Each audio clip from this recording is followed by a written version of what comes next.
Oh god, I am so ready for this, but we are now headed into part 10 of possibly my biggest project that I'm ever making right now. Me rating every single Looney Tunes and Merrie Melodies cartoon ever released. And this is the last part of the series, so expect more bad cartoons than good cartoons. Cause you know, this is like the official downfall of Looney Tunes cartoons. But last time we left off in the year 1962, and as always, I rank each cartoon on a usual 0 out of 10 scale, 0 being the worst and 10 being the best. And please note that all the rankings are based on my personal opinion, so if you disagree with me on any of these rankings, please don't hesitate to leave a comment down below, and please have positive feedback and I can help you out with it in the best way possible. But please be nice with the comments, and I'm totally fine with your opinions on the cartoons too. But anyways, with enough being said, let's just get started anyway. Bill of Hail. The long-awaited return of a reunion between Bugs and Tags.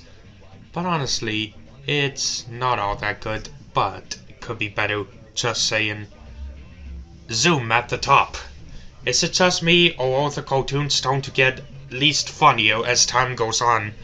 This one has got some entertaining gags, but not to the point that I would say they're amusing. You see, it's the 1960s, and cartoons will get more bad sooner.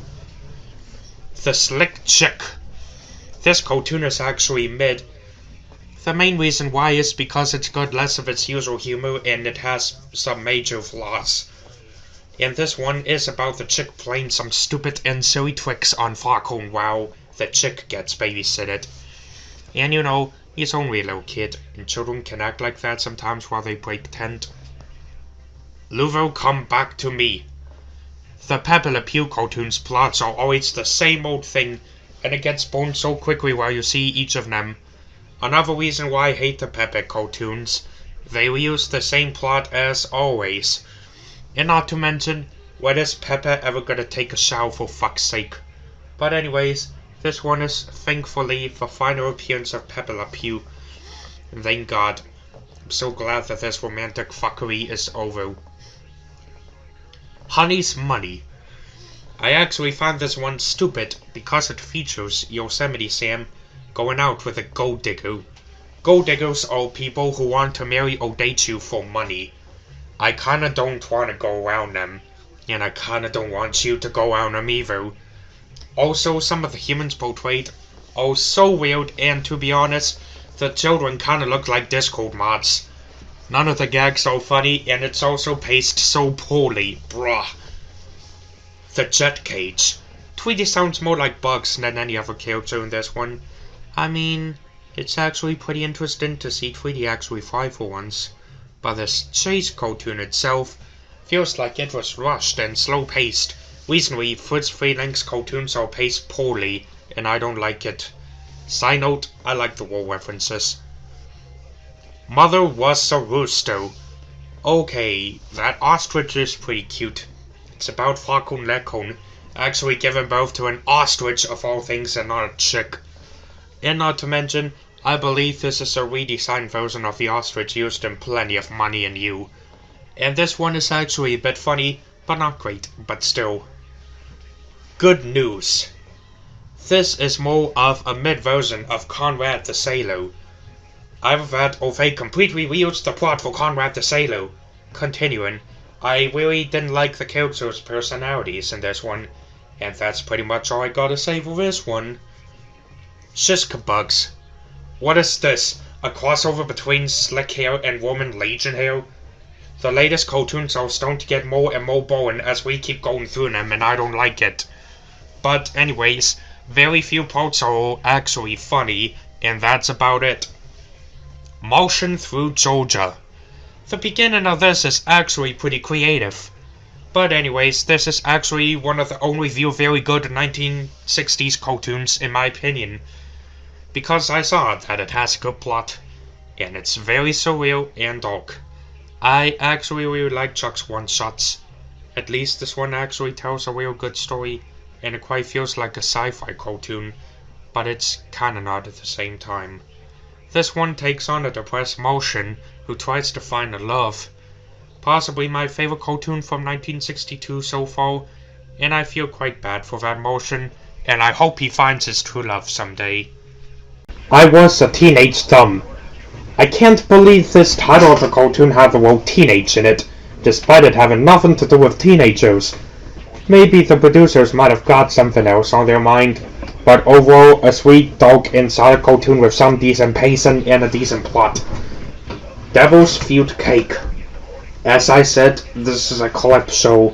I've seen enough calypsos already. I just hope there isn't another one that's left, I swear to God. And also, other than that, this one is about Yosemite going to hell for some reason, which makes this cartoon somehow dark, but my God. I hope this is the last calypso I see. Fast Buck Duck. To be honest, this cartoon is not all that good, but yet solid and average for a cartoon from the early 1960s, and has its moments here and there. The Million Hair. 2 Daffy cartoons in a row, how surprising, but oh well, I'm okay with it since Daffy Duck is pretty funny. But honestly, this cartoon is actually not bad, but not good at the same time. I guess I'm neutral to that cartoon. This kind of reminds me of a Prize Pest, but it's on television instead.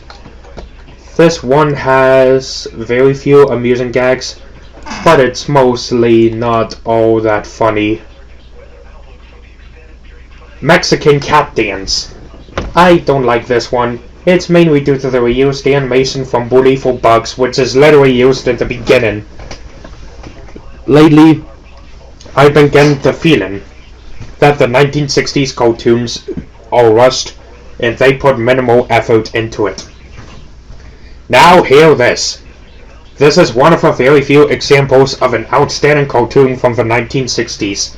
This is one trippy, experimental, chaotic, and creative example of sound, animation, and text. This one is so excellent, fast-moving, and outstanding that it could possibly be my favorite cartoon from the 1960s so far. But you know, this is just my opinion, and I know some of you may disagree, but that's okay. I love this. Also, before we continue, new intro, anyone? Woolen Underwear. This is the final show to star Ralph Wolf and Sam Sheepdog. And honestly, this one is pretty sad in the beginning until it transforms to its usual cartoon chaos. Hair-Breathed Harry. A crossover between Bugs Bunny and Wile E. Coyote, but Bugs is the Roadrunner. How interesting. I mean, I do like the commentary and the gags used in this, but I have a feeling some of the gags are reused and the producers are running out of gag ideas for the cartoons. Because, you know, it's the 1960s and the people that make the cartoons are getting lazier. Banty rates. You know, the intro music in this is actually groovy. But about the cartoon itself, it's a bit above average, and it has some really good gags in there. Nothing else to add. Chilly Weather. By this time, the producers have clearly ran out of ideas and passion for cartoons. You know, it's 1963, and cartoons are starting to get scarce at around this point. So, I'm not a fan of this, period. The Unmentionables. This is more the better for his free-lane cartoons from the 60s, in my opinion. This one spoofs the TV show, The Untouchables. I mean, this one is actually good and all that, but I think it needs work. Aqueduct. This one doesn't have that great of humor, and these cartoons are starting to not get all that funny, to be honest. This is basically Daffy Duck being Daffy Duck, but he's more angry in this one than just Daffy himself's normal personality. The ending is probably the only thing that entertained me, even at the slightest. Mad as a Mall's Hair. Not a fan of this one. I mean, I do like sci-fi, but I have a feeling that most, if not all, the jokes were recycled from other cartoons like Duck Dodgers. This is probably my least favorite of the Marvin the Martian sorts. And this is the final appearance of Marvin, The story of this is weak, and I have a feeling this kind of reminds me of Chuck Jones's early cartoons. Meh. Claws in the Lease. This one is not all that fun, honestly. This one has got plenty of weak jokes, and it's kinda not all that funny and entertaining. I can really tell that the cartoons are not getting all that interested. But honestly, I believe I like the pop culture references in this, and some portions of it kind of remind me of the film 101 Dalmatians for some reason. Transylvania 65000. I actually love this cartoon. It's actually very entertaining and dark. The directors really did try to make a chilling cartoon with a mixture of both unsettling and funny. This cartoon is also perfect to get you guys into the Halloween spirit too.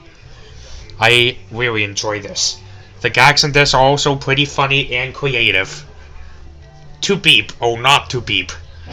This cartoon is actually very interesting and quite funny. Lately, we've seen a couple good cartoons, all thanks to Chuck Jones. My favorite gag from this is the catapult gag. Always gets me every time. Dumb Patrol. This cartoon marks the final appearance of Yosemite Sam. Honestly, this is actually a very interesting take on Germany during World War II. No, World War I. And for some reason, Porky is referred to as Captain Smedley in this cartoon. It's quite funny how Porky goes by different nicknames in a few cartoons, but the cartoon is, I believe, better than the Bosco cartoon of the same name, and another one of the few good cartoons that takes on World War I. A Message to Gracias. To be honest, despite the cartoon being quite boring, the backgrounds used in this are actually pretty colorful. Nothing else to add. Bartholomew versus the Wheel. Well, kinda does feel like a regular cartoon down that area. I mean, it kinda doesn't. But to be honest, this kinda feels more like a children's cartoon, or a cartoon fit for kindergartners. I mean, yeah, some of it kinda reminds me of the films created by Western Woods, but if it takes a much darker and more humorous tone. It's about some dog named Bartholomew being aggressive. This one has got some good energy, but it's not all that bad. Fruity Cat. Seriously, this is a Calypso! Calypsos are boring, rust, and lazy, ruining all the fun. I mean, this one has got some decent segments, but still. Dr. Devil and Mr. Hare. This is the last cartoon featuring the Tasmanian Devil. Continuing. This one is okay, hasn't got that much energy into it. But I had a feeling the plot was recycled from other cartoons parodying Dr. Jekyll and Mr. Hyde. Nuts and Bolts. No, thank you. This is just a little copy of Chuck Jones's Tom and Jerry cartoons from the same era. Lately, I haven't seen Tweety in some cartoons, but lately Sylvester's been battling Speedy, which is bad enough. Also, imagine having a robot be scared, bruh. The Iceman Ducketh. This right here is a perfect example of how Looney Tunes fell in the 60s. Gags are copies of better ones, no setup, animation below par, lacks punch, many continuity errors, but some gags are actually very entertaining, like the Toothpaste Dad one. I wouldn't say this cartoon is terrible, but it's bad enough for Looney Tunes standards.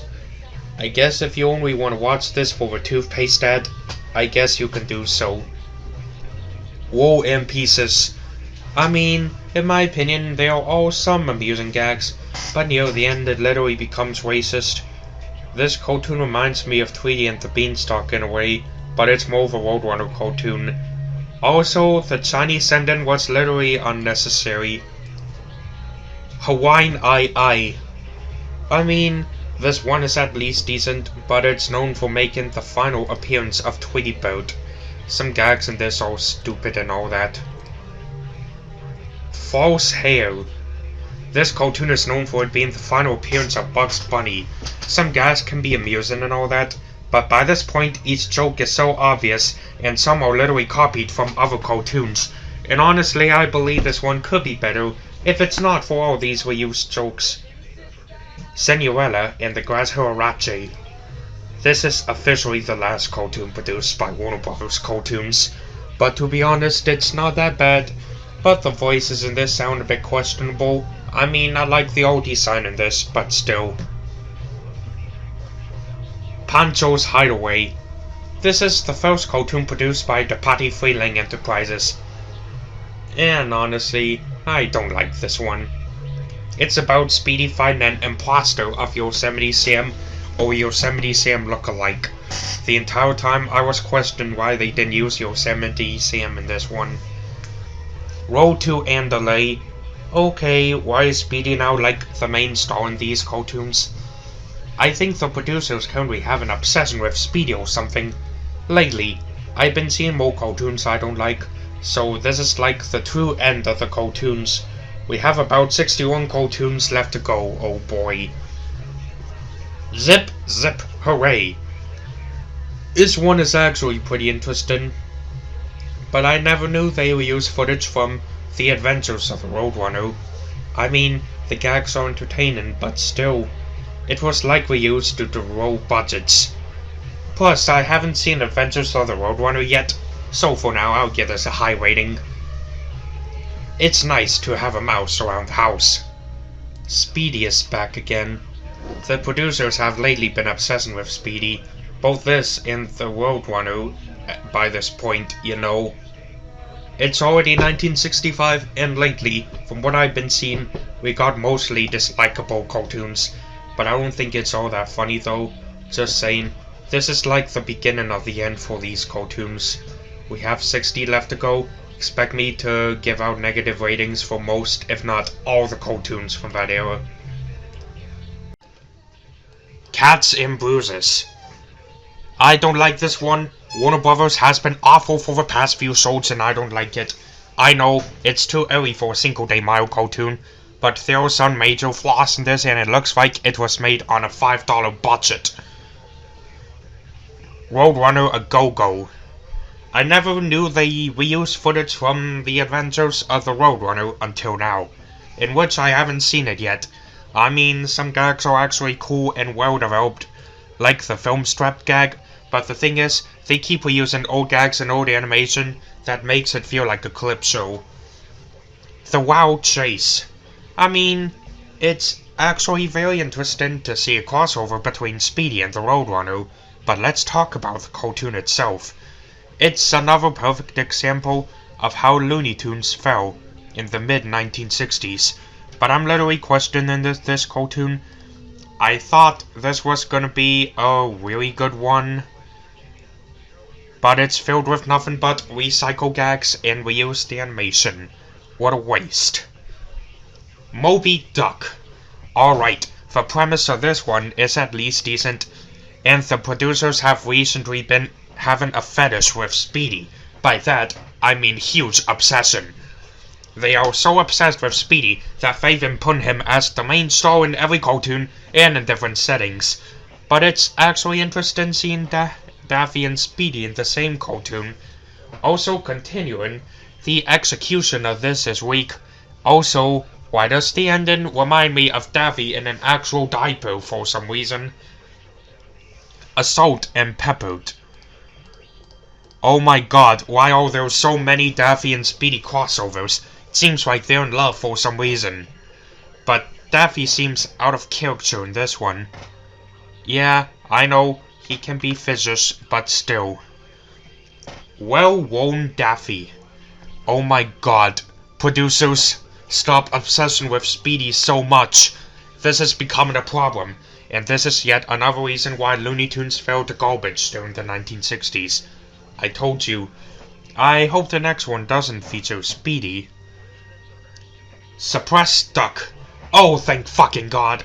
This is one of the very few actually good Looney Tunes shorts during the mid-1960s. The gags in this one are good. There are some decent jokes in this. And the animation is also solid as well. But nonetheless, this is an actual good short from that era. Conan the Cop. This marks the final appearance of Granny in the Looney Tunes cartoon. And this is the only cartoon directed by Irv Spector. I mean, It's a Halloween cartoon, but it was released in July. Too early, folks. And I actually see Pokey in this cartoon. How shocking. But anyways, this one is kind of mid. I like the Great Pumpkin better than this. Russian Roulette. Robert Mackinson actually does a decent job at directing Roadrunner cartoons. This one actually has some amusing gags, with some reused gags in between, but hey, at least we got to have a break from Daffy. Run, run, sweet Roadrunner! Well, this is the first of the 11 Roadrunner shorts subcontracted to Format Films, as well as the first of the 11 directed by Rudy LaRiva. But anyways, this one is actually kinda decent, got some entertaining moments, but the bird seep trap gag is actually kinda fun. Teaseful 2. This is the return of the Goofy Golfers. I discovered some problems. This one features Daffy pairing with a bunch of characters he has no relation with, and this is the only time Mel Blanc voiced the two gay goofers in this week. I liked it better when one was voiced by Blanc and the other was voiced by Stan Freberg. Also, this one is boring because of the usual recycled gags. Tired and Feathered. So far, Rudy LaRiva is doing a decent job at directing these Roadrunner cartoons, but a big flaw is that they're starting to get less funny as it keeps going. Boulder Wham. All I can say is that at least the Boulder gag was kinda entertaining and fun to watch. But continuing, this is another series of slow-moving, yet somehow a bit entertaining gags. Meh. Chili Con Coney. And we are back to the infamous Daffy and Speedy duo. But anyways, at least this one features an original one-shot character by the name of Loco Crow. And to be honest, Loco Crow sucks, and Speedy literally does too much talking. It's like the cartoon where Speedy and Loco do all their talking, and they do nothing but discuss corn. Just plain beep.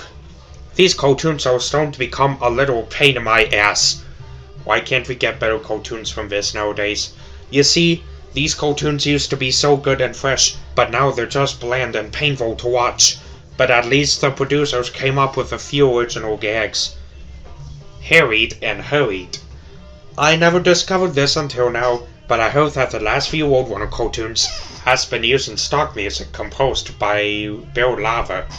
It's always the same intro music. The cartoons were much better in the 40s and 50s than the 60s. And I can nowadays say that Rudy LaRiva does a shitty job at doing Roadrunner cartoons.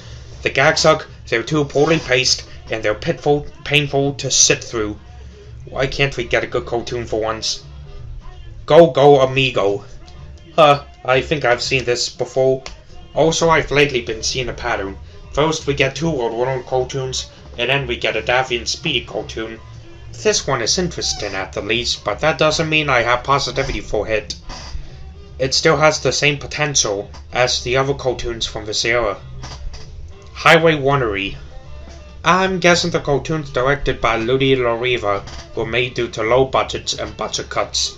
So I'm guessing it's why they had to cut out the fun in the gags to make them look bad. But as I said, some of them are actually original. Chaser on the Rocks. You know, one thing that's actually original about the LaRiva 11 is the fact that it focuses on the desert. The sun's heat is like a feature for LaRiva shorts. That's much different than Jones's. But it still has the same fucking potential as LaRiva's other cartoons. The Astro Duck. I expected this shit to be another cartoon inspired by Duck Dodgers. My world, what has this become? This is about Daffy Duck in an attempt to claim Mexican stuff as his own, but at least it's a bit funny, but it's mostly offensive and unacceptable. Shot and Bothered. Oh my fucking god, what has my life become at this point? The cartoons are getting worse, and it's only getting worse as I keep reviewing them. To be honest, I'm not a fan of a limited animation technique. This goes from one of the best types of cartoons I've ever seen to one of the worst. This series is really turning into garbage, and it's very interesting to see the Wile E. Coyote walk on suction cups. Out and Out Route. Honestly, the 1950s Roadrunner cartoons are much better than what you see in the 60s. The ones Lariva directed have major problems, and they're not fun. Mucho locos. But anyways, the last Speedy cartoon will be him pairing with Daffy. You know, the last Speedy cartoons, which we have about 20 or so left to go. But we got about 38 left to go until the big finale. But anyways, I thought we were done with the clip shows. Well, as it turns out, we're apparently back to seeing them. No thank you. The Solid Tin Coyote. Honestly, I find this one actually pretty interesting, and it's yet another one of the very few cartoons from the 1960s that I'd say are actually good. Well, we've got a Roadrunner facing a big-ass robotic clone of Wile E. Coyote. That robot tries but keeps failing. Low. Despite the slow-paced and choppy animation, the designs are actually good. As a sci-fi fan myself, this is probably the only time I respect Looney Tunes for making an actual good cartoon. Mexican Mousepiece still has the same potential as the other 60s cartoons. I just hope that Malcolmson can stop obsessing with Daffy and Speedy sooner than later. It's only 1966, and we only have 3 years left to go until the finale. Clippity Clobbered. Alright, this is the last of the Lariva 11, and to be honest, this cartoon has got some potential, but all I can say is the invisible paint gag actually made me chuckle a bit. So, I believe this cartoon is still decent, but it still needs plenty of work, if it wasn't for the stock music and the choppy animation. Daffy Rents. Honestly, putting Daffy Duck in this cartoon was unnecessary and a bad idea. Don't put Daffy Duck in anything that involves random people, workers, and possibly robots speaking gibberish. This one is so bad that it's not even funny even in the slightest. None of this cartoon is worth your time, and I'd say this is possibly my worst Daffy and Speedy cartoon so far. And I thought this was going to be about a cartoon where Daffy rents a hotel or house for his own, but I was freaking wrong. This is the first cartoon from the 1960s so far that gets a 0 out of 10 rating for me, meaning that it's really about to go downhill. A Haunting We Will Go. Gosh, this one was a waste of time. 6 minutes and 21 seconds wasted for nothing. There's absolutely no reason for Speedy to be in this cartoon. We use Chuck Jones animation, pathetic concept, lame jokes, boring writing, slow pacing, choppy animation, etc, etc. Here are the steps on how to make a hobo cartoon. 1. We use lots of animation, leading to the audience making them think it's a clip show. 2. Rush the production. 3. Put little to no effort into the cartoon.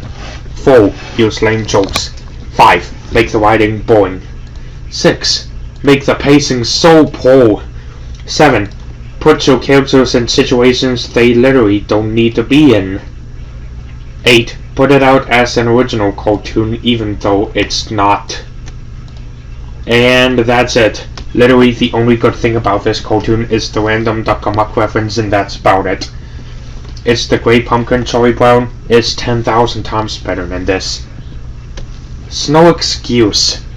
Yes, this is another well-known and perfect example of how Looney Tunes fell in the late 1960s, including elements of the steps I said in A Haunting We Will Go. 9. A Squeak in the Deep. Yep, at this point, I'm never trusting these cartoons again. Speedy should belong in Mexico, not in Hawaii. Stop putting your characters into stupid situations. Feathered Finger. This cartoon is not good, but it's actually kinda mediocre. But some parts are bad, but it has a good plot. If it wasn't for the choppy animation, with minimal effort put into it, and if Speedy wasn't in this cartoon, it would have been a much better cartoon overall. Swing Ding Amigo. And this is once again another shitty and highly forgettable cartoon from the 60s, starring Speedy and Daffy. And I also appreciate the music in this one. And the hand grenade gag is like the only gag in this that made me chuckle. Sugar and Spice. This is the last appearance of Wile E. Coyote and the Roadrunner, and honestly, I find this one actually decent. I mean, this cartoon is still decent, but I don't like the choppy animation used in this. I need better, just saying. A Taste of Catnip. This cartoon marks the final appearance of Sylvester, and honestly, this one does remind me of a flashback cartoon or a clip show. Why the hell are these cartoons so fucking common these days? Daffy Duck kinda sounds drunk in this cartoon. Daffy's Dino. And we now bid farewell to the Patty Freeling Enterprises job in the cartoons. And to be honest, this one is mid and really boring. Another reason why these cartoons suck is that they reuse really good gags from back then, and they also like to claim it as their own, but it really isn't. This is another reason why the budget of these cartoons has been so corrupted. Quacko Tracko. And we're back to seeing Rudy LaRiva again, but this time, not featuring Roadrunner. And honestly, I find this one racist, and I'm surprised this has not been restored yet, just saying. The Music Maestro. This cartoon is also boring.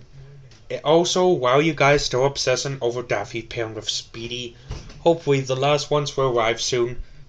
But anyways, the gags where Daffy gets shot are actually very funny. I laughed at them. The Spice Water. This is another sloppy but decent cartoon from out of the archives. It kinda seems like a knockoff to the Solid Tin Coyote, and honestly, the cinematography could use a lot of work. At least we got a couple of good cartoons. Speedy Goes to Town. And we now say hello to Alex Lovey in his directing process. Let's see how his cartoons feel. And to be honest, the gas could need lots of work, but it's actually pretty decent for a first job at directing these cartoons. Road into Stardom. As we slowly approaching the Warner Bros. 7 Arts era, we get into a remake of A Star Is Born, but the main stars are Daffy and Speedy. I like A Star Is Born better though. Go Away, Stowaway. This one is actually decent, but not the greatest. We only have 20 cartoons left to go, and that's about it. This is the last cartoon until we see the W7 logo in the opening. I mean, the gags and jokes are pretty good, but the cartoon is just too poor and too weak. Cool Cat. I have some problems with this one. Cool Cat does not look cool to me at all, and he looks more like a tiger. Maybe it's because he's a big cat or something, but nonetheless, this cartoon is kinda lame, could need lots of work and redesigning, just saying. Merlin the Magic Mouse. I'm neutral to this cartoon. Merlin looks like another W.C. Fields caricature.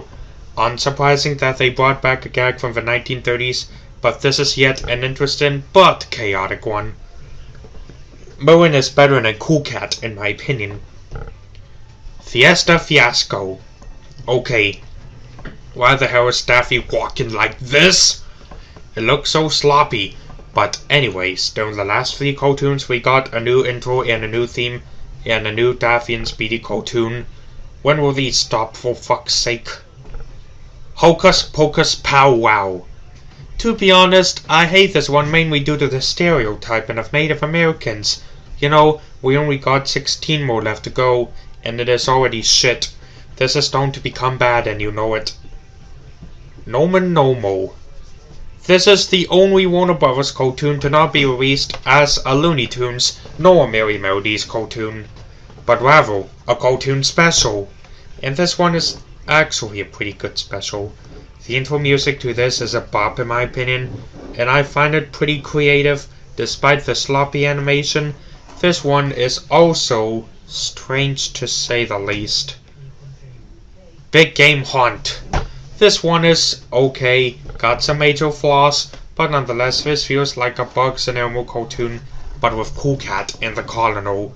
It's somehow boring, but at least it has some amusing moments.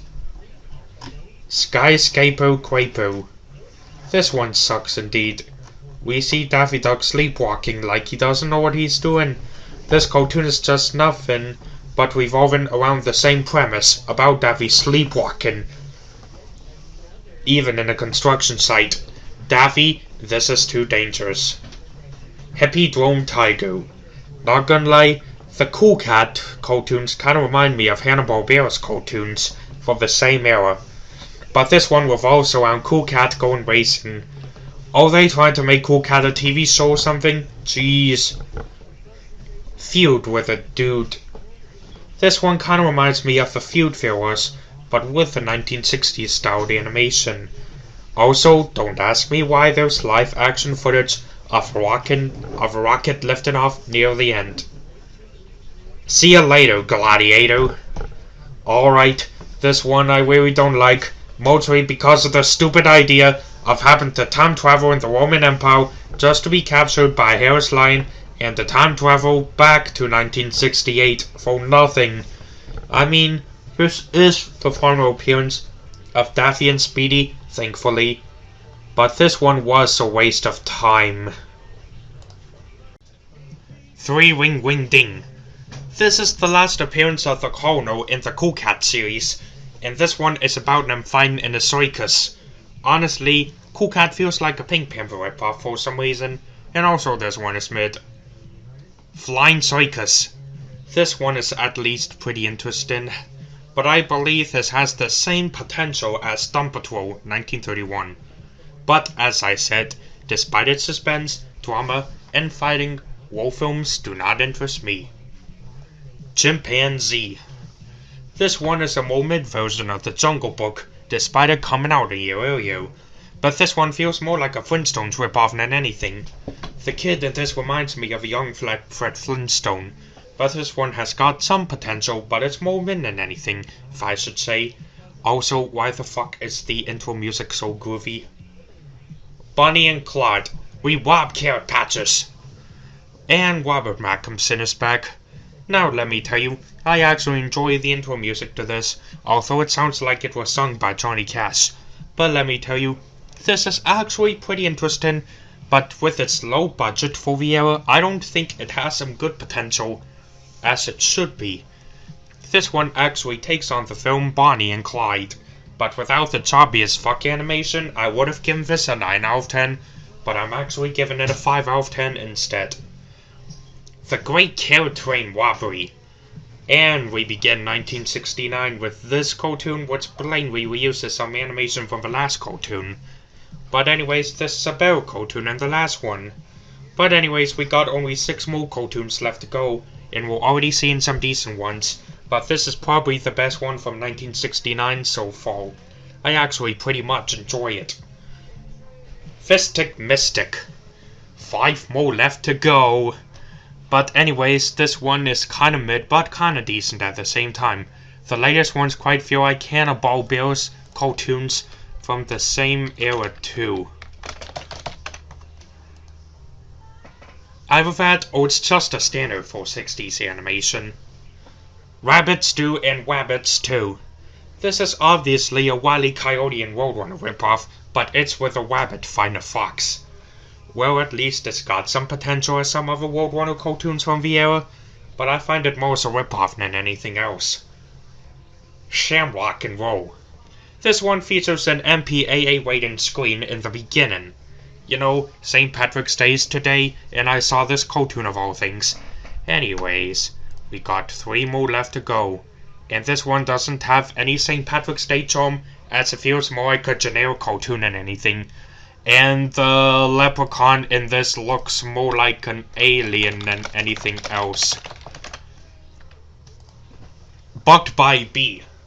Alright folks, this is the second to last cartoon from this series. But to continue, this one is a bit decent, but more mid. Cool Cat singing is dumb. As I said, he doesn't look cool, he looks more like a tiger than anything. But to be honest, this one could do better, just saying. Well, we've seen 1002 cartoons, from that range from some of the best to some of the worst I've ever seen. We even got to see some moments that aren't even allowed on YouTube. The cartoon started out strong, but now they're on its biggest downfall yet. Will this last cartoon save the downfall? Will it be the one that can actually give hope to WB? Can it possibly be the high note that we hope to end on? Let's find out. Ancient Trouble. We have officially made it to the final Looney Tunes and Merrie Melodies cartoon ever released. And to be honest with you, this one is definitely one of the worst cartoons I've ever seen. The reason why I hate this is because it's offensive and racist. There are so many lame and stupid gags which are bad enough, and making it very clear that Robert Mackinson's best days as an animation director are way behind him. It's so sad to see the series go off in a sour note. This series had a long 40-year run, but now it's time to say goodbye to a classic and excellent series that will never be forgotten. And with that out of the way, we are officially finished with all the ratings for the cartoons. But wrapping it up, this part has seen one of the worst cartoons I've ever seen. Most of the ratings are very low, and we haven't seen some charm in any of them. Well, at least we got 2 10 out of 10s, and that's about it. But it's so sad to see the series fall from grace.